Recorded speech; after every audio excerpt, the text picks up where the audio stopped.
Welcome to 360 Tamil. இன்னைக்கு இந்த வீடியோல நம்ம எந்த படத்தோட எக்ஸ்பிளனேஷன் பத்தி பார்க்க போறோம்னா, தமிழ்ல இப்ப ரீசெண்டா வெளியான திரைவி அப்படின்ற படத்தை பத்தி தான் பார்க்க போறோம். இது ஒரு பக்கவான கிரைம் த்ரில்லர் படம்னு சொல்லலாம். இந்த படத்தோட கதையே ரொம்ப வித்தியாசமா இருக்கும். நீங்க எதிர்பார்க்காத நிறைய ட்விஸ்ட் அண்ட் டர்ன்ஸை இந்த கதையில வச்சிருப்பாங்க. நான் முதல்ல இந்த படத்தோட பிளாட்டை பத்தி சொல்றேன். ஒரு ஹஸ்பண்டுக்கும் ஒய்ஃபுக்கும் சண்டை ஏற்படுது. எதனால இந்த சண்டை ஏற்படுதுன்னு தெரியல. ஹஸ்பண்ட் வீட்டை விட்டு கிளம்பி போயிடுறாரு. ஒய்ஃபுமே நம்ம தற்கொலை பண்ணிக்கலாம்ன்ற மாதிரி யோசிச்சுட்டு இருக்காங்க. அந்த மாதிரி சமயத்துல ஒரு திருடன் வீட்டுக்குள்ள பூந்துடுறான். அந்த திருடன் கிட்ட இவங்க சில ஹெல்ப் எல்லாம் கேக்குறாங்க. அந்த திருடன் யாரு, எதுக்காக இந்த வீட்டுக்கு வந்தான், அதே மாதிரி இவங்களுக்கும் இவங்க ஹஸ்பண்டுக்கும் என்னதான் பிரச்சனை, எதுக்காக இந்த திருடன் கிட்ட ஹெல்ப் கேக்குறாங்கன்னு சொல்றதுதான் இந்த படத்தோட மீதி கதை. கண்டிப்பா இந்த படத்துல வர ட்விஸ்ட் அண்ட் டர்ன்ஸ்லாம் உங்களுக்கு பிடிக்கும்னு நம்புறேன். எக்ஸ்பிளனேஷனுக்குள்ள போறதுக்கு முன்னாடி வீடியோக்கு ஒரு லைக் போடுங்க.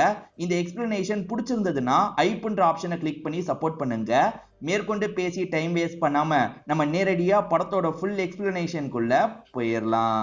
படத்தோட ஸ்டார்டிங் சீனே ஒரு பெரிய வீட்டை காட்டுறாங்க. இந்த வீட்டுல ஹஸ்பண்டும் ஒய்ஃபும் சண்டை போடுறாங்க. ஹஸ்பண்ட் ஒய்ஃபை நோக்கி கன்னெல்லாம் காமிச்சிட்டு இருக்காரு. இது எல்லாத்தையும் இந்த வீட்டோட வாட்ச்மேன் கவனிக்கிறாரு. எப்ப பாரு இவங்களுக்குள்ள சண்டை வரும் போல, அதனால வாட்ச்மேன் இதெல்லாம் பெருசா எடுத்துக்க மாட்டாரு. ஹஸ்பண்ட் பேரையும் ஒய்ஃப் பேரையும் நான் சொல்லிடுறேன். ஹஸ்பண்ட் பேரு வருண், ஒய்ஃபோட பேரு காவ்யா அப்படின்றது. வருணை பொறுத்த வரைக்கும் ஒய்ஃபை நோக்கி கன்னெல்லாம் காமிச்சிட்டு இருக்காருல, ஷூட் பண்ணுன்ற மாதிரிலாம் அவங்க சொல்லிட்டு இருக்காங்க. ஒரு ஸ்டேஜ்ல கடுப்பான மாதிரி வருண் இருக்காரு பாத்தீங்களா. இப்ப கார் கிட்ட வந்து ஏறுறாரு. இப்ப கார் எடுத்துட்டு டிரைவ் மாதிரி போலாம் அப்படின்ற மாதிரி இங்க இருந்து கிளம்ப ஆரம்பிக்கிறாரு. இது எல்லாத்தையும் செக்யூரிட்டி கவனிச்சிட்டு இருக்காரு. ஏதோ ஒரு கிரிக்கெட் மேட்ச் நடக்குது போல, அதை பார்க்கலான்ற மாதிரி மும்மரமா அந்த மேட்சை தான் இவர் பார்த்துட்டு இருக்காரு. அப்படியே கட் பண்ணி உள்ள இருக்க அந்த காவ்யாவை நமக்கு காட்டுறாங்க. காவ்யாவை பொறுத்த வரைக்கும் இதுக்கப்புறம் இந்த வாழ்க்கையை என்னால வாழ முடியாது, நான் சாக போறேன் அப்படின்ற மாதிரி டைப்லாம் பண்ணிட்டு இருக்காங்க. தற்கொலை பண்றதுக்காக ஒரு லெட்டர் மாதிரி இவங்க ரெடி பண்ணிட்டு இருக்காங்க. இந்த செக்யூரிட்டியை பொறுத்த வரைக்கும் மேட்சை பாக்குறாரு பாத்தீங்களா, சவுண்ட் கேட்கறத பெருசா கண்டுக்க மாட்டாரு. லைட்டா டார்ச் லைட் அடிச்சு பாக்குறாரு, யாரும் இல்ல போலன்ற மாதிரி விட்டுறாரு. ஆனா வீட்டுக்குள்ள ஒரு மர்ம நபர் வராரு. இந்த மர்ம நபர் திருட்டு வேலை பண்றவர் போல. இப்ப கதவை ஓபன் பண்ணி உள்ள போனோன்ற மாதிரி சாமர்த்தியமா உள்ள நுழைஞ்சிடுறாரு. லெட்டர் ரெடி பண்ணிட்டு இருக்க இவங்களுக்குமே ஏதோ சவுண்ட் கேக்குது. என்ன சவுண்ட் கேக்குது அப்படின்ற மாதிரி யோசிக்கிறாங்க. இவருமே யாரோ வர மாதிரி இருக்குன்ற மாதிரி வேகமா போய் ஒளிஞ்சுக்கிறாரு. ஆக்சுவலா கதவு வெளிப்பக்கமாவே லாக் பண்ணிருக்கோம், அதனால தான் இவர் வந்திருப்பாரு. ஆனா இப்ப உள்ள யாரோ இருக்கிறது தெரிஞ்சோன்னே இந்த நபர் இருக்கார்ல, அதாவது திருட வந்த நபர் இருக்கார்ல, வேகமா போய் ஒளிஞ்சுக்கிறாரு. அப்பதான் ஒரு பொண்ணு வீட்டுல இருக்கிறது தெரிய வருது. அந்த காவியாவும் சவுண்ட் எங்க இருந்து வருது அப்படின்ற மாதிரி செக் பண்ணிக்கிட்டே உள்ள வந்துட்டு இருக்காங்க. அப்படி வந்துட்டு இருக்கும் போது இவர் மாட்டிக்கிறாரு. அதனால இவர் என்ன பண்றாருன்னா, இவங்களை தள்ளி விட்டுட்டாது இங்க இருந்து ஓடிடலான்ற மாதிரிலாம் நினைச்சிட்டு இருக்காரு. ஓடாத, ஒழுங்கா நில்லு அப்படின்ற மாதிரி இவங்க இருக்காங்க பாத்தீங்களா, அவரை பிடிக்க ஆரம்பிக்கிறாங்க. அவர் யாரு என்னன்னு தெரியல. அதனால பயத்துல இந்த காவியா என்ன பண்ணிருப்பாங்கன்னா, அங்க இருக்க ஃப்ளவர் வாஷ் எடுத்து மண்டிலே அடிச்சிருப்பாங்க. அவர் கீழே விழுந்துடுறாரு. அசைவே இல்லாம வேற இருக்காரு. அவசரப்பட்டு இவரை சாவடிச்சிட்டுமா அப்படின்ற மாதிரி உங்களுக்கு பயமா இருக்கு. ஐயோ தேவையில்லாத வேலை பண்ணிட்டுமே அப்படின்ற மாதிரிலாம் யோசிக்கிறாங்க. இப்ப வெளியே இருக்க செக்யூரிட்டிக்கு கால் பண்றாங்க. அவர் அந்த சமயம் யூரின் பாஸ் பண்றதுக்காக போயிருப்பாரு. வேணாம் செக்யூரிட்டி கிட்ட என்னன்னு சொல்றது, தேவையில்லாத பிரச்சனைன்ற மாதிரி யோசிச்சுட்டு இருக்காங்க. இப்ப இவங்களுமே வந்து பாத்ரூம் கிட்ட வந்து என்னதான் பண்றது அப்படின்ற மாதிரிலாம் யோசிச்சுட்டு இருக்காங்க. இப்ப செக்யூரிட்டி இருக்கார்ல, காலிங் பெல் அடிச்சு இவங்க கிட்ட பேசுறதுக்காக வந்துடுறாரு. எதுக்கு கொஞ்ச நேரத்துக்கு முன்னாடி கால் பண்ணீங்கன்ற மாதிரிலாம் கேக்குறாரு. இந்த டைம் தான் மயங்கி விழுந்திருக்கவர் கிட்ட அசைவு தெரியறதை இவங்க கவனிக்கிறாங்க. அதனால செக்யூரிட்டி கிட்ட ஒண்ணு இல்லன்ற மாதிரி சமாளிச்சு அனுப்பி வச்சிடுறாங்க. இவர் அசைறாருல, அதனால இன்னும் உயிர் இருக்குன்றதை இவங்க கன்ஃபார்ம் பண்ணிக்கிறாங்க. எழுப்புறதுக்கு ட்ரை பண்ணிட்டு இருக்காங்க. இப்ப ஹஸ்பண்டான வருணை நமக்கு காட்டுறாங்க. இவர் கார்ல போயிட்டு இருக்கும் போது ஒரு குரூப் இவரை ஃபாலோ பண்ணிட்டு வந்துட்டு இருக்கு. பைக்ல நிறைய ஆளுங்க ஃபாலோ பண்ணிட்டு வந்திருப்பாங்க போல. இப்ப இவர் அட்டாக் பண்றதுக்கு ட்ரை பண்ணிட்டு இருக்காங்க. இவருமே தடுத்து சண்டை போடுறாரு. ஒரு ஸ்டேஜ்ல இவரை காலி பண்றதுக்காக வந்தாங்க பாத்தீங்களா, அவங்க எல்லாரையும் இவர் பயங்கரமா அடிச்சு போட்டுறாரு. அவங்களுமே தப்பிக்கலான்ற மாதிரி வேகமா கிளம்பிடுறாங்க. வீட்டுக்குள்ள திருட வந்த நபரோட பேரு ரமேஷ் அப்படின்றது. இப்ப ரமேஷ் கொஞ்சம் கொஞ்சமா கண்முழிக்கிறாரு. அந்த சமயம் இவங்க வீட்டுல இருக்க ஒரு கன் எடுத்திருப்பாங்க. யார் நீ, எப்படி வீட்டுக்குள்ள வந்தன்ற மாதிரிலாம் கேட்டுட்டு இருக்காங்க. இவருமே திருட்டு வேலை பண்றவருன்றதெல்லாம் சொல்றாரு. அப்படி பேசிட்டு இருக்கும் போதே ரொம்ப பதட்டப்படுறாரு. அதனால வீசிங் ப்ராப்ளம்லாம் வருது. இன்ஹேலரை தேடி எடுக்கிறாரு. அதை யூஸ் பண்றாரு. மேடம் அவசரப்பட்டு எதுவும் பண்ணிடாதீங்க, தெரியாதனமா வீட்டுக்குள்ள வந்துட்டேன், பூட்டின வீட்டுக்குள்ள நீங்க என்ன மேடம் பண்ணிட்டு இருக்கீங்க அப்படின்ற மாதிரி அவர் கேட்கிறாரு. அதெல்லாம் உனக்கு எதுக்கு அப்படின்ற மாதிரி இவங்களுமே கோவப்பட்டு இருக்காங்க. அப்பன்னு பார்த்து இவருக்கு போன் கால் வருது. ஸ்பீக்கர்ல போட்டு பேசுன்ற மாதிரி சொல்றாங்க. இவருக்கு கால் பண்ணவங்க இவரோட ஜோடி போல. அவங்களோட பேரு தேன்மொழி அப்படின்றது. தேனுன்ற மாதிரி இவர் பேசிட்டு இருக்காரு. எப்ப வீட்டுக்கு வருவன்ற மாதிரிலாம் அவங்க கேட்டுட்டு இருக்காங்க. சீக்கிரமா வந்துடுறன்ற மாதிரிலாம் சொல்லிட்டு இருக்காரு. உனக்கு தான் ஒருத்தி இருக்கால்ல, அப்புறம் எதுக்காக இந்த திருட்டு வேலை எல்லாம் பண்ற அப்படின்ற மாதிரி இவங்க கேக்குறாங்க. எனக்கு ஒரு பண தேவை இருக்கு, அதுக்காக தான் இப்படி பண்ணிட்டேன், என்ன மன்னிச்சிருங்கன்ற மாதிரிலாம் கேக்குறாரு. இல்ல நான் போலீஸ்க்கு கால் பண்றேன் அப்படின்ற மாதிரிலாம் சொல்றாங்க. ப்ளீஸ் மேடம் போலீஸ்க்குலாம் கால் பண்ணாதீங்க அப்படின்ற மாதிரி கேக்குறாரு. சரி எனக்காக ஒரு விஷயத்த பண்றியா, எனக்காக ஒரு கொலை பண்றியான்ற மாதிரி கேக்குறாங்க. இதை கேட்டோன்னே இவருக்கு தூக்கி வாரி போட்டுது. எது கொலை பண்ணுமா, என்னால அதெல்லாம் முடியாதுன்ற மாதிரி சொல்லிட்டாரு. நீ கொலை பண்ணும், நான் சொன்ன வேலையை பண்ணனா உனக்கான காசு கிடைக்கும், நீயும் இங்க இருந்து ஃப்ரீயா போலான்ற மாதிரிலாம் சொல்லிட்டு இருக்காங்க. இல்ல மேடம் என்னால பண்ண முடியாது அப்படின்ற மாதிரி இவர் சொல்லிட்டு இருக்காரு. நான் சொல்ற விஷயத்த பண்ணலனா கண்டிப்பா நான் போலீஸ் கிட்டயும் சொல்லுவேன், அதே மாதிரி உன்னோட தேனு கிட்டயும் சொல்லுவேன்ற மாதிரி சொல்றாங்க. மேடம் தேனு கிட்ட மட்டும் சொல்லிடாதீங்க, அவ ரொம்ப உடைஞ்சு போயிடுவான்ற மாதிரிலாம் இவர் பேசிட்டு இருக்காரு. அதே சமயம் இவர் தப்பிக்கிறதுக்கு ட்ரை பண்றாரு, சத்தம் போட்டுட்டு இருக்காரு, கத்தாத அப்படின்ற மாதிரி இவங்களுமே கண்ணை காமிச்சு மிரட்டிட்டு இருக்காங்க. இப்ப சவுண்ட் கேட்காத இடத்துக்கு இவரை கூட்டு போனோம் அப்படின்ற மாதிரி மாடியில இருக்க ஒரு ரூமுக்கு கூட்டு வந்துடுறாங்க. இவர் கத்துன சவுண்ட் ஏற்கனவே அந்த வாட்ச்மேனுக்கு கேட்டிருக்கோம். அந்த வாட்ச்மேன் இவங்களை கூப்பிட்டுக்கிட்டே இருக்காரு. இவங்களுமே பால்கனி சைடுக்கா வந்து என்ன விஷயம்ன்ற மாதிரி கேக்குறாங்க. என்ன மேடம் உள்ள சவுண்ட் கேட்டது அப்படின்ற மாதிரி கேக்குறாரு. அதெல்லாம் ஒண்ணே இல்ல, நான் டிவி பார்த்துட்டு இருந்தேன் அப்படின்ற மாதிரி சொல்றாங்க. அப்படியா சரின்ற மாதிரி அந்த செக்யூரிட்டி ஏத்துக்கிறாரு. இப்ப இவங்களுமே உள்ள இவரை பார்க்கிறதுக்காக வராங்க. அந்த சமயம் இவர் ரெஸ்ட் ரூம்குள்ள போய் தப்பிக்கிறதுக்கு ட்ரை பண்ணிட்டு இருக்காரு. ஆனா இவரோட போன் இவங்க கிட்ட தான் இருக்கு. இவங்க என்ன சொல்றாங்கன்னா, நீ தப்பிக்கிறதுக்கு ட்ரை பண்ணன்னு வச்சுக்கோ, தேனு கிட்ட எல்லா விஷயத்தையும் சொல்லிடுவேன், அதனால ஒழுங்கு மரியாதையா வெளியே வான்ற மாதிரி சொல்றாங்க. மேடம் என்ன கொலைலாம் பண்ண சொல்றீங்க, கொலைலாம் பண்ணி எனக்கு பழக்கம் இல்ல மேடம், நானே தெரியாம இந்த இடத்துக்கு வந்து மாட்டிக்கிட்டேன், என்ன தயவு செஞ்சு விட்டுருங்க அப்படின்ற மாதிரிலாம் கேட்டுட்டு இருக்காரு. நீ இப்ப வர போறியா இல்லையான்ற மாதிரிலாம் இவங்க மிரட்டுறாங்க. சரி சரி நான் வரேன்ற மாதிரி ஒரு ஸ்டேஜ்ல இவர் இருக்காரு பாத்தீங்களா, வெளியே வந்துடுறாரு. உங்களுக்கு யாரதான் கொலை பண்ணும் அப்படின்ற மாதிரி கேக்குறாரு. வேற யார என்னதான், ஏன்னா வந்து சாவறதுக்கும் ஒரு தைரியம் வேணும், அந்த தைரியம் என்கிட்ட இல்ல, என்ன நீ சாவடிக்கணும்ன்ற மாதிரி கண்ணை இவர்கிட்ட தந்துடுறாங்க. இவருமே முடிச்சிட்டு இருக்காரு. சரி ஷூட் பண்ணா என்னன்ற மாதிரி இவர் கண்ணை கொண்டு போறாரு. ஆனா இவரால ஷூட் பண்ண முடியல. மேடம் எனக்கு ஷூட் பண்ற அளவுக்குலாம் தைரியம் பத்தாது மேடம், நான் தெரியாம திருடுறதுக்காக வந்துட்டேன், என்ன இந்த விஷயத்தெல்லாம் பண்ண சொல்லாதீங்க மேடம் அப்படின்ற மாதிரி கேக்குறாரு. இல்ல இல்ல நான் கண்டிப்பா செத்தே ஆகணும், இதுக்கப்புறம் வாழ்றதுல எனக்கு விருப்பம் இல்ல, சாவறதுக்கும் எனக்கு தைரியம் வர மாட்டேங்குது, தயவு செஞ்சு என்ன சாவடிச்சிரு அப்படின்ற மாதிரிலாம் கேட்டுட்டு இருக்காங்க. ஆனா இவரை பொறுத்த வரைக்கும் கொஞ்சம் பதட்டமா இருக்கு, தண்ணி குடிச்சுக்கிறேன் அப்படின்ற மாதிரி டைமை வேணும்ட்டு இழுத்துட்டு இருக்காரு. டைமை இழுக்காத, சீக்கிரமா என்ன சாவடி சாவடி அப்படின்ற மாதிரிலாம் இவங்க கேட்டுட்டு இருக்காங்க. இவருக்கு சுத்தமா இவங்களை சாவடிக்கிறதுல விருப்பம் கிடையாது, எப்படியாவது இவங்களை ஏமாத்தி தப்பிக்கணும்னு நினைக்கிறாரு. இப்ப சட்டுன்னு ஒரு கத்தியை வச்சு இவங்க கழுத்துல வச்சிடுறாரு. மேடம் என்ன விட்டுருங்க மேடம்னு கேக்குறாரு. இந்த கத்தியை வச்சு கூட என்ன சாவடி, பிரச்சனை இல்லைன்ற மாதிரிலாம் சொல்லிட்டு இருக்காங்க. இப்படி பண்ணாதீங்க மேடம், என்ன விட்டுருங்க விட்டுருங்கன்ற மாதிரி கேக்குறாரு. ஆனா இவங்க சாவடி சாவடின்னு வற்புறுத்திக்கிட்டே இருக்காங்க.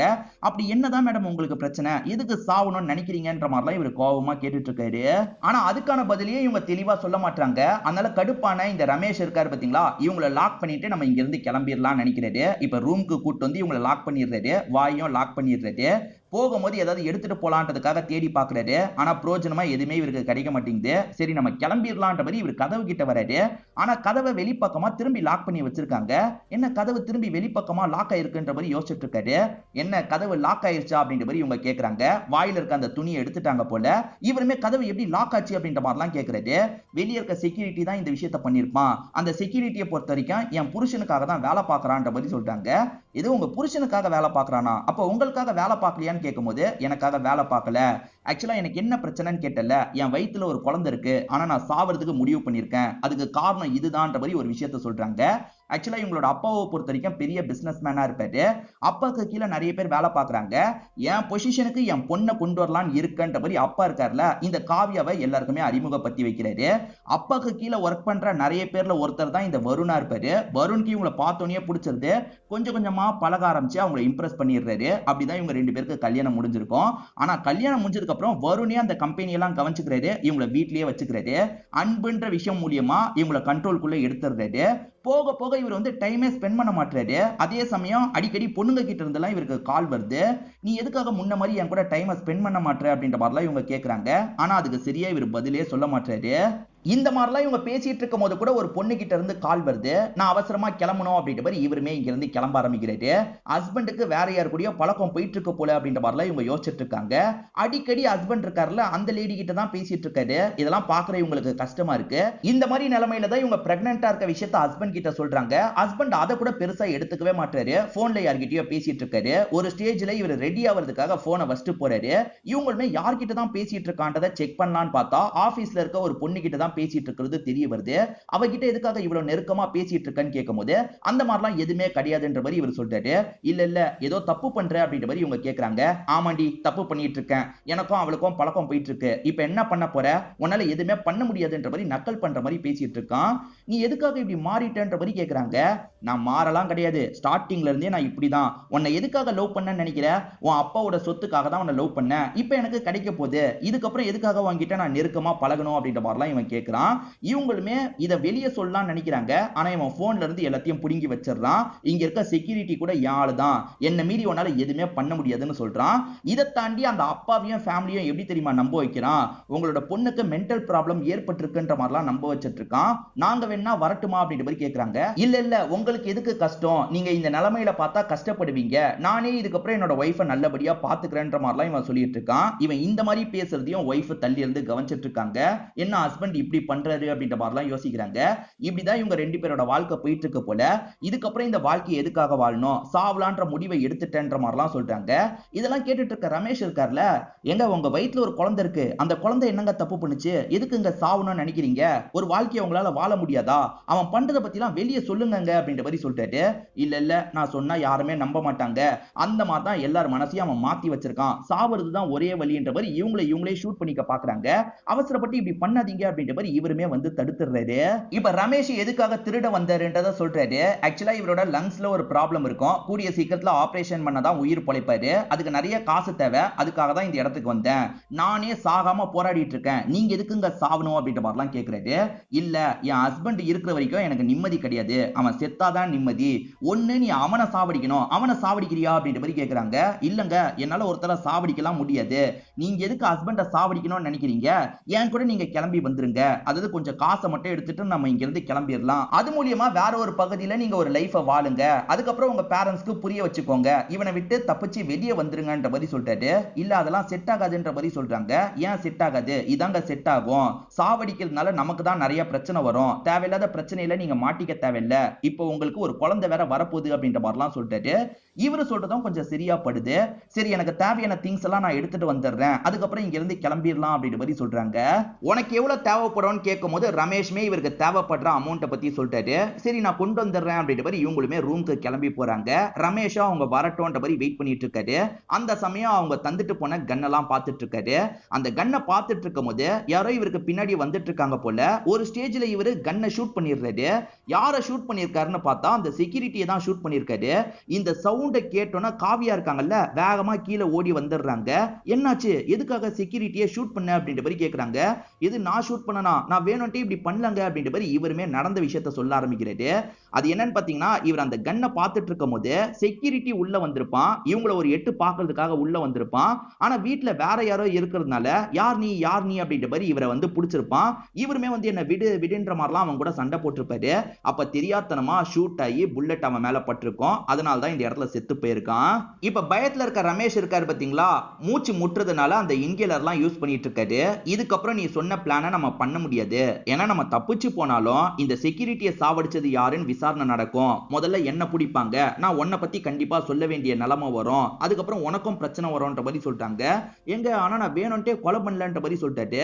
நீ வேணும்ட்டே பண்ணலன்றது எனக்கு தெரியும், ஆனா போலீஸ் அதை நம்ப மாட்டாங்க, இந்த பாடியை கண்டிப்பா நம்ம டிஸ்போஸ் பண்ணோம் அப்படின்ற மாதிரி சொல்றாங்க. பாடியை டிஸ்போஸ் பண்ணுமா, எப்படி பண்றது அப்படின்ற மாதிரி இவர் முடிச்சிட்டு இருக்காரு. இந்த பாடியை டிஸ்போஸ் பண்ற மாதிரி என் ஹஸ்பண்ட மாட்டி விட்டா என்னன்ற மாதிரி கேக்குறாங்க. அது எப்படிங்க பண்ண முடியும்னு கேட்கும்போது, ஆக்சுவலா என்னோட ஹஸ்பண்ட் இந்த வீட்ல சீக்கிரட்டா ஒரு இடத்த வச்சிருக்காரு, அவர் என்ன லாக் பண்றதுக்கு அந்த இடத்தை யூஸ் பண்ணுவாரு, அந்த இடத்துல பேசாம இவனோட பாடியை நம்ம மறைச்சு வச்சிடலாம், அதுக்கப்புறம் நாளை பின்ன பிரச்சனைன்னு வந்தா என் ஹஸ்பண்டுக்கு பிரச்சனை வரும், என் ஹஸ்பண்டை எப்படியாவது சிக்க வச்சிடலாம் அப்படின்ற மாதிரி சொல்றாங்க. இவருமே ஒரு ஸ்டேஜ்ல ஏத்துக்கிறாரு, ஏன்னா இவருக்கு பிரச்சனை வரக்கூடாது இல்ல, அதனால ஏத்துக்கிறாரு.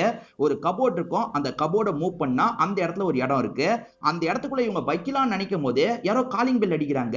வந்திருக்கிறது போலீஸ் வேற, போலீஸ் எதுக்கு வந்திருக்காங்கன்னு தெரியலையே, ஒருவேளை கன்ஷாட் சவுண்ட் கேட்டு வந்திருக்காங்க போல, நம்ம சீக்கிரமா பாடியை கொண்டு போனோம் அப்படின்ற மாதிரி சொல்றாங்க. சரி ஓகேன்ற மாதிரி இந்த ரமேஷ் ஏத்துக்கிறாரு. இப்ப ரெண்டு பேருமே சேர்ந்த மாதிரி பாடி இருக்கு பாத்தீங்களா, அதை அந்த இடத்துக்கு கொண்டு வந்துடுறாங்க. போலீஸ் ரொம்ப நேரமா காலிங் பெல்ல அடிச்சுக்கிட்டே இருக்காங்க. நான் போய் போலீஸை சமாளிக்கிறேன், நீ கவனமா இருந்துக்கோ, நீ முடிஞ்சா அந்த ரூம்லயே போய் ஒளிஞ்சுக்கோ அப்படின்ற மாதிரி சொல்றாங்க. சரி ஓகே அப்படின்ற மாதிரி இவருமே ஏத்துக்கிறாரு. இப்ப இவங்களுமே அந்த இடத்துல கொஞ்சம் ரத்தக்கரை இருக்கு பாத்தீங்களா, அதை வேகமா கிளீன்லாம் பண்ணிட்டு இருக்காங்க. திரும்ப திரும்ப போலீஸுங்க காலிங் பெல் அடிச்சுக்கிட்டே இருக்காங்க. இவங்களுமே கதவை திறக்கலான்ற மாதிரி கதவை திறக்கிறாங்க. இப்ப உள்ள வர இன்ஸ்பெக்டருமே எதுக்கு கதவை திறக்கிறதுக்கு இவ்வளவு நேரம்ன்ற மாதிரி கேட்கிறாரு. அதுவா சார், நான் வந்து தூங்கிட்டேன், நீங்க காலிங் பெல் அடிச்சதுக்கு அப்புறம் தான் எனக்கு முழிப்பே வந்தது அப்படின்ற மாதிரிலாம் சொல்லிட்டு இருக்காங்க. ஆனா இவங்க போட்டிருக்க ட்ரெஸ்ஸுக்கும் இவங்க சொல்றதுக்கும் சம்பந்தமே இல்லைல்ல, அதனால கொஞ்சம் சந்தேகப்படுற மாதிரி கேள்வி கேட்கிறாரு. எதுக்காக வந்திருக்கீங்கன்னு இவங்க கேட்கும் போது, உங்க வீட்டுல இருந்து சவுண்ட் கேட்டதா பக்கத்து வீட்டை சேர்ந்தவங்க கம்ப்ளைண்ட் பண்ணாங்க, அதனால தான் என்ன ஏதுன்னு பார்த்துட்டு போறதுக்காக வந்தேன்னு சொல்றாரு.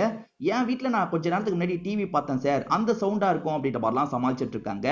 வீட்ல நீங்க மட்டும் தான் தனியா இருக்கீங்களான்னு கேட்கும்போது ஹஸ்பண்ட் வெளியே போயிருக்காரு சார், நான் மட்டும் தான் தனியா இருக்கேன்ற மாதிரி சொல்றாங்க. நீங்க தப்பா எடுத்துக்கலனா உங்க வீட்டை செக் பண்ணி பாத்துக்கலாமா அப்படின்ற மாதிரி இன்ஸ்பெக்டர் கேக்குறாரு. எதுக்கு சார் அப்படின்ற மாதிரிலாம் கேக்குறாங்க. சாதாரணமா செக் பண்ணிக்கிறமே அப்படின்ற மாதிரி சொல்லிட்டாரு. சரி ஓகே சார் அப்படின்ற மாதிரி இவங்க ஏத்துக்கிறாங்க. இன்ஸ்பெக்டர் ஒரு இடம் விடாம எல்லா இடத்தையும் செக் பண்ணுங்கன்னு ஆளுங்க கிட்ட சொல்லிட்டாரு. ஆளுங்களுமே ஒவ்வொரு இடமா செக் பண்ணிட்டு இருக்காங்க. இன்ஸ்பெக்டர் இப்ப கரெக்டா அந்த கபோர்டுக்கு பக்கத்துல நின்னுட்டு இருக்காரு. கபோர்டு லைட்டா அசைஞ்சா கூட அங்க ரூம் இருக்கிறது தெரிஞ்சிரும்ல, அது தெரிஞ்சிடக்கூடாது அப்படின்ற மாதிரி இவங்க பயந்துட்டு இருக்காங்க. ஏன்னா அங்கதான் பாடி இருக்கு, ரமேஷும் ஒளிஞ்சிட்டு இருக்காரு. இன்ஸ்பெக்டர் இவங்க கிட்ட பேசிக்கிட்டே இந்த இடத்தை செக் பண்றாருல, அப்படி செக் பண்ணும்போது தான் இவங்க கபோர்ட்ல கன் வச்சிருக்கிறது தெரிய வருது. என்னங்க கன் எல்லாம் வச்சிருக்கீங்க, லைசென்ஸ் எல்லாம் இருக்குல்லன்ற மாதிரி கேக்குறாரு. சார் லைசென்ஸ் எல்லாம் இருக்கு, சேஃப்டி பர்பஸ்க்காக என்னோட ஹஸ்பண்ட் தான் வாங்கி வச்சிருக்காரு அப்படின்ற மாதிரிலாம் சொல்லிட்டு இருக்காங்க. இந்த சமயம் ஆளுங்க தேடி பார்த்திருப்பாங்க. சார் எதுவுமே கிடைக்கல சார் அப்படின்ற மாதிரிலாம் சொல்லிட்டு இருக்காங்க. சரி அப்ப கிளம்பலாம் அப்படின்ற மாதிரி இன்ஸ்பெக்டர் யோசிக்கிறாரு. இப்ப இன்ஸ்பெக்டர் கிளம்பலாம்னு நினைக்கும் போது கூட கபோர்ட ஒரு மாதிரி சந்தேகமா பாக்குறாரு. சரி எதுவும் இல்லன்ற மாதிரி இன்ஸ்பெக்டர் இந்த இடத்தை விட்டு கிளம்ப ஆரம்பிக்கிறாரு. நல்ல வேலை தப்பிச்சோம் அப்படின்ற மாதிரி இவங்களுமே யோசிச்சுட்டு இருக்காங்க.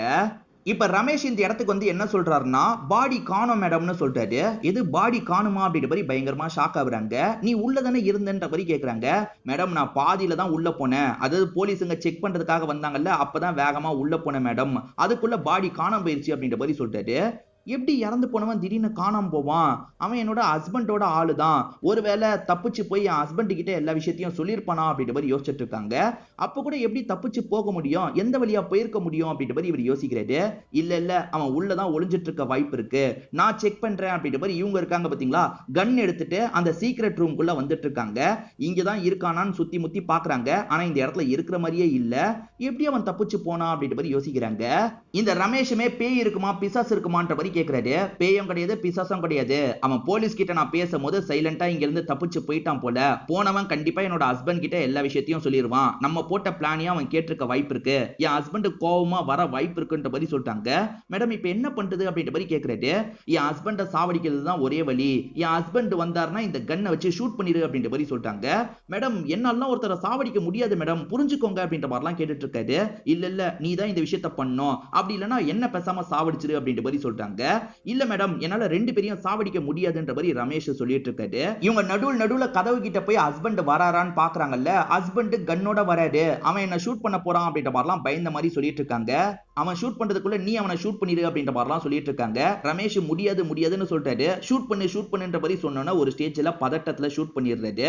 சோ ஹஸ்பண்ட ஷூட் பண்ணதுனால ஹஸ்பண்ட் புல்லட் வாங்கின மாதிரி கீழே விழுந்துடுறாரு.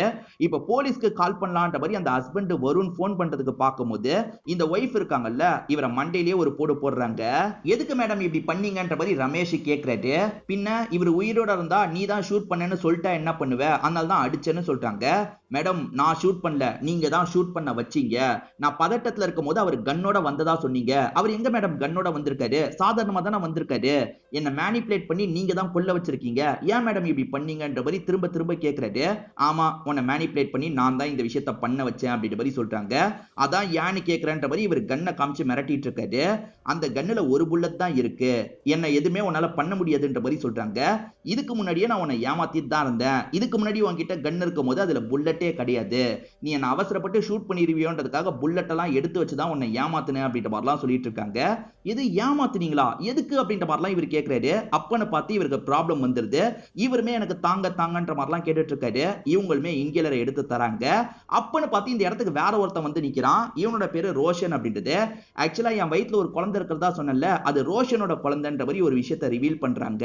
இவங்க ஏற்கனவே ஒரு கதை சொன்னாங்கல்ல, அதுல ஒரு விஷயத்தை மாத்தி சொல்லியிருப்பாங்க. அதாவது பிசினஸ் மேனோட பொண்ணு இவங்கன்ற மாதிரி சொல்லியிருப்பாங்க. உண்மையில பிசினஸ் மேனோட பையன் வருணா இருப்பாரு. இவங்களை பொறுத்த வரைக்கும் சாதாரண ஒர்க்கரா இருப்பாங்க. அந்த டைமே இவங்க ரோஷனை லவ் பண்ணிட்டு இருந்திருப்பாங்க. அப்பதான் பாஸ் இவன் தான் என்னோட பையன், இதுக்கப்புறம் கம்பெனியை கவனிச்சுப்பான்ற மாதிரி சொல்லியிருப்பாரு. இவனை எப்படியாவது கரெக்ட் பண்ணா நம்ம லைஃப்ல செட்டில் ஆயிரலான்ற மாதிரி யோசிச்சிருப்பாங்க. அதனால வேணும்ட்டே வருண் கிட்ட பழகி வருணை கல்யாணம் பண்ணிருப்பாங்க. அப்பத்துல இருந்து வருணை சாவடிக்கிறது தான் பிளானா இருக்கும். வருணுக்கு இவங்க பண்றதெல்லாம் தெரிஞ்சிருது போல, அதனால வருண் தற்கொலை பண்ணிக்கிட்டான்ற மாதிரி கொண்டு வந்துடலாம்னு யோசிச்சிருப்பாங்க. இவங்க ஸ்டார்டிங் தற்கொலை லெட்டர் மாதிரி எழுதினாங்கல்ல, இவங்களுக்கு எழுதியிருக்க மாட்டாங்க, வருணுக்காக தான் எழுதியிருப்பாங்க. அதே சமயம் அவன் அதாவது ரோஷன் இருக்கான் பாத்தீங்களா, ஆளை வச்சு வருணை அடிச்சிடலாம்னு நினைச்சிருப்பான். அதுவும் மிஸ் ஆயிடுச்சு அப்படின்ற மாதிரி சொல்றான். இப்ப எப்படி வருணை லாக் பண்ணி தற்கொலை பண்ண மாதிரி செட் பண்றதுன்னு யோசிச்சுட்டு இருக்கும் போதுதான் சம்பந்தமே இல்லாம ரமேஷ் வீட்டுக்குள்ள நுழைஞ்சிருப்பாரு. இவனை வச்சு ஏதாவது பண்ண முடியுமா பாக்குறேன் அப்படின்ற மாதிரி இவங்களுமே ரோஷன் கிட்ட சொல்லியிருப்பாங்க. சோ இவரை வச்சு எப்படியாவது ஹஸ்பண்ட போட்டு தள்ளணும் அப்படின்ற மாதிரி கணக்கெல்லாம் பண்ண ஆரம்பிச்சிருப்பாங்க. ஆக்சுவலா செக்யூரிட்டியை பொறுத்த வரைக்கும் வருணோட ஆளுன்ற மாதிரி இவங்க சொன்னாங்கல்ல, ஆனா செக்யூரிட்டி இவங்களுக்கு வேலை பாக்குறவனா இருப்பான். இவங்க ட்ரெஸ்ஸை மாத்திட்டு வரேன்னு சொன்னாங்க பாத்தீங்களா, அப்ப செக்யூரிட்டி கிட்ட உள்ள வான்ற மாதிரி இவங்க தான் சொல்லியிருப்பாங்க. எப்படியும் ஏதாவது நடக்கும், நம்ம அதை வச்சு ஏதாவது பிளான பண்ணிக்கலான்ற மாதிரி யோசிச்சிருப்பாங்க. செக்யூரிட்டி எங்க போனான்னு தெரியல, ஆனா எங்க போனாலும் எனக்கு பிரச்சனை இல்ல. இப்ப கொஞ்ச நேரத்துல போலீஸ் இந்த இடத்துக்கு வருவாங்க, என் ஹஸ்பண்ட நீ தான் சாவடிச்சன்னு நம்பிடுவாங்க, எனக்கு இதுக்கப்புறம் பிரச்சனை இல்லைன்ற மாதிரிலாம் இங்க இருந்து ரோஷன் கூட சேர்ந்து கிளம்புறதுக்கு பாக்குறாங்க. அப்பன்னு பார்த்து போலீஸ் ஏற்கனவே வந்தாச்சுன்னு ரமேஷ் சொல்றாரு. இவங்க புரியாம முடிச்சிட்டு இருக்கும் போது புரியல, நான் தான் போலீஸ்ன்ற மாதிரி சொல்றாரு. இதை கேட்கிற ரெண்டு பேருமே பயங்கரமா ஷாக் ஆயிடுறாங்க. இவர் என்ன சொல்றாரு அப்படின்ற மாதிரி இவரையே பார்த்துட்டு இருக்காங்க. ஆக்சுவலா நீங்க ரெண்டு பேர் பண்ணிட்டு இருக்கிறத பத்தி கொஞ்ச நாளைக்கு முன்னாடியே வருணுக்கு தெரிஞ்சிருச்சு. வருண் என்கிட்ட எல்லா விஷயத்தையும் சொல்லிட்டான். ஆனா உங்க ரெண்டு பேரை சிக்க வைக்கிறதுக்கு எவிடன்ஸ் தேவையில்ல, அதுக்காக தான் நான் உள்ள வந்தேன்ற மாதிரி சொல்றாரு. விஷயம் என்னன்னு பாத்தீங்கன்னா, வருணோட அப்பா இருக்காரு பாத்தீங்களா, கொஞ்ச நாளைக்கு முன்னாடி இறந்து போயிருப்பாரு. அவர் இறந்து போனதுல சில சந்தேகம்லாம் வருணுக்கு வந்திருக்கும். வருண் இருக்காரு பாத்தீங்களா, அப்பாவோட ஃப்ரெண்டான ரமேஷை பார்த்திருப்பாரு. ரமேஷ் கிட்ட எல்லா விஷயத்தையும் சொல்லியிருப்பாரு. என்னப்பா சொல்ற, உன் அப்பாவோட சாவுக்கு காரணமா இருக்க யாரா இருந்தாலும் சரி அவங்களுக்கான தண்டனையை வாங்கி தரணும், உனக்கு எப்படி சந்தேகம் வந்தது அப்படின்ற மாதிரிலாம் கேட்கிறாரு. சந்தேகத்தை பத்தி வருண்மே டீடைலா எக்ஸ்பிளைன் பண்றாரு. இப்ப பிரசன்ட்ல அந்த வருண் எந்திரிச்சு வராரு. ஆக்சுவலா அவருக்கு புல்லட் பட்டது பாத்தீங்களா, அதெல்லாம் செட்டப்பா இருக்கும், எல்லாமே செட்டப்ன்ற மாதிரி ஒய்ஃப் கிட்ட சொல்லிட்டு இருக்காரு. இந்த நாள் கொஞ்ச நேரத்துக்கு முன்னாடி நடந்த விஷயத்தை காட்டுறாங்க. ஏன்டி எனக்கு துரோகம் பண்ண அப்படின்ற மாதிரி ஒய்ஃப் கிட்ட கேட்கும்போது ஒய்ஃப் தெனாவட்டா பதில் சொல்லியிருப்பாங்க. காசுக்காக தான் பண்ண, இப்ப என்னன்ற அப்படின்ற மாதிரி தெனாவட்டா பேசியிருப்பாங்க. இதனால அப்செட் ஆன மாதிரி தான் கார் எடுத்துட்டு கிளம்பி இருப்பாரு.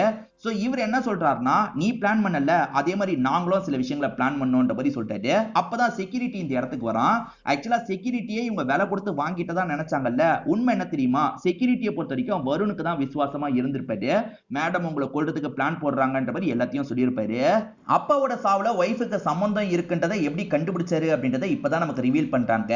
அப்பா என்ன சொல்லியிருப்பாருன்னா, நான் உன் வீட்டு வழியா தான் போறேன், உன் ஒய்ஃபை பார்த்துட்டு போறேன்ற மாதிரி சொல்லியிருப்பாரு. இவரும் சரின்ற மாதிரிலாம் ஏத்திருப்பாரு. அப்பாவை பொறுத்த வரைக்கும் ஜாகிங்லாம் முடிச்சுட்டு இவரோட வீட்டுக்கு வந்திருப்பாரு.